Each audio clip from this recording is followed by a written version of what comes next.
Hi,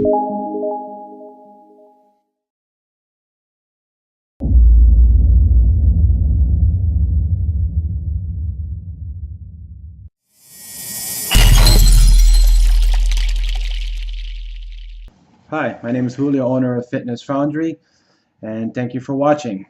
Before I go any further, I want to ask if you can please subscribe and point out Fu, the fitness feline over there.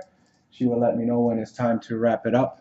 And this is going to be a very brief video cast, and as the title suggests, let's go right to it. So the number one question you should ask yourself if you want to lose weight is, how many calories do I need to consume to maintain my current weight?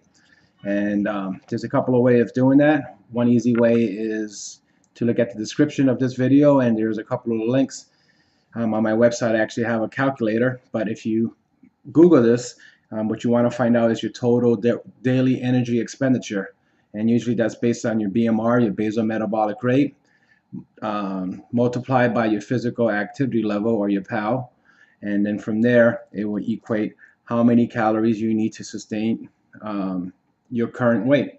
It's an awesome baseline, a great starting point, and from there you can start to work on your weight loss goals.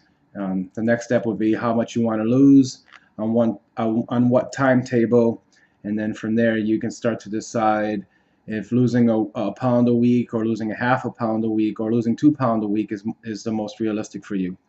So that's pretty much all I wanted to discuss in this video log. I know it's quick, but hopefully you find the information useful. If you have any further questions, please comment or email me directly.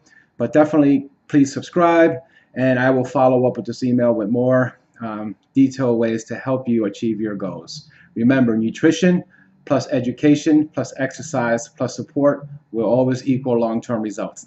Thank you.